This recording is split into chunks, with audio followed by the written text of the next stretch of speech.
Hey guys, and welcome to the channel. This is the Reverend Rumblefish R5L. This is a 5-string jazz style bass, but it's quite different than a jazz bass actually, and I'll get into that. But for now, let's take a look at the features. Starting with the headstock, we'll see we have a string tree, pretty typical, some standard tuning keys. Let me flip it over.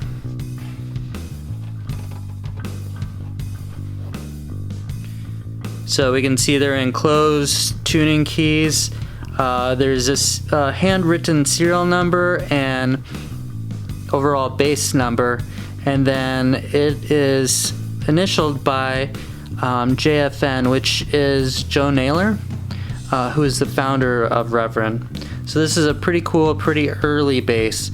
It's the 43rd R5L that's been manufactured, and the 799 Reverend. We have a rosewood fretboard, and then a maple neck that has been stained, kind of a light vintage staining. It's not the amber color that you usually see with vintage, but it's a satin stain. It feels super smooth. And these basses are interesting. They have a little notch. Actually, these guitars and basses are interesting. They have this notched area here for more access. It was kind of unique in the late 90s when these were being first manufactured. We've got a 6-bolt neck. So taking a look at the pickup configuration, you'll notice that the J pickups are angled. And I think what this is supposed to do, what it should do really, is with the higher strings closer to the neck, you're gonna get deeper, richer sounds. I mean, just slightly. And then with the lower strings angled more towards the bridge, you're going to get higher sounds. I mean, thinner sounds. So this is gonna help the bass have a consistent overall tone and reduce some of the muddiness. These pickups look like jazz bass pickups, but they're quite hot and quite different from your standard jazz bass. And then they're beyond the angling, they're much closer than your typical jazz bass pickups. The electronics configuration is also different than a jazz bass in that you've only got a volume, a tone, and this switch, it's not a pickup selector. It actually switches between parallel, series, and a single coil mode. So the options here, you have an up setting, which is like a standard parallel, what you'd expect from a jazz bass wiring, and then a center setting, which is the neck pickup only, single coil, noise and all, no humbucking, and then a down position, which is both pickups again in a humbucker mode. And this is the beefiest, kind of thickest sounding setting. I saw it compared to a precision bass, and yeah, like I said, the center section is just this pickup, kind of Jaco-esque or Jacko-esque setting. And then the up position is kind of like your standard jazz bass. All right, let's talk about the body for a minute. The construction of this is similar to Silvertone and Dane Electro's, only Joe Naylor's put in effort to make it much, much better constructed.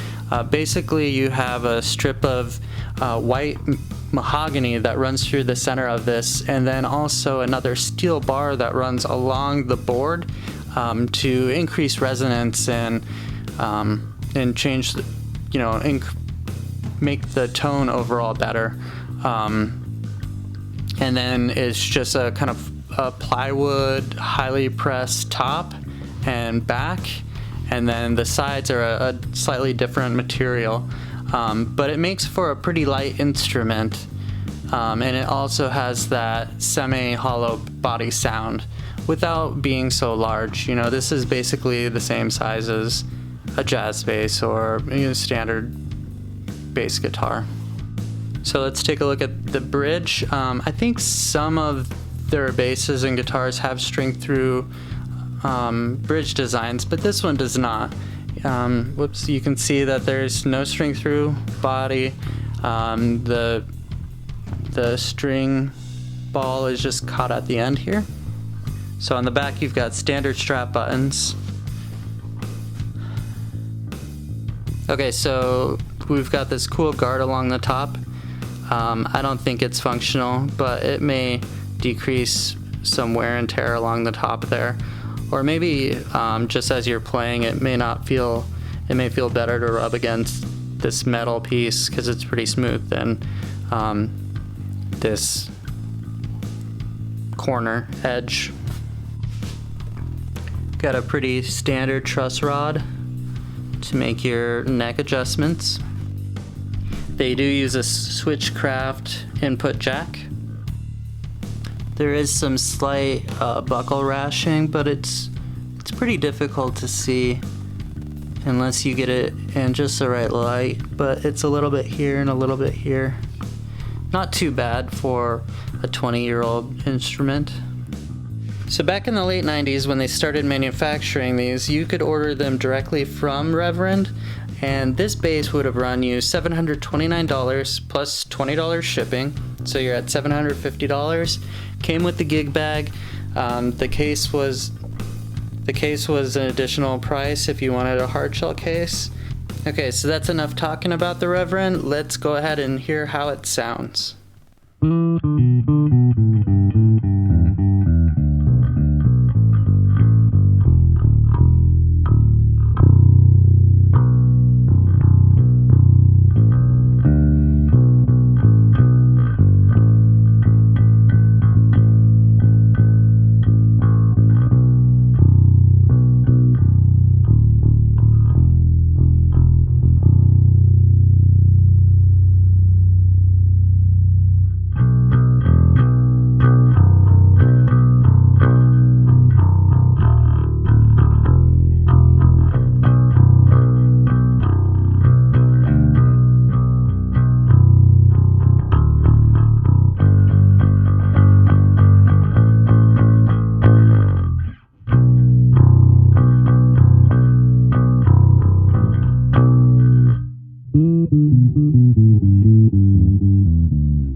Hey guys, thanks for watching my video on the Reverend Rumblefish 5-string bass. I've had a lot of fun making it, and if you enjoyed it, please subscribe. Thanks for watching. Bye now.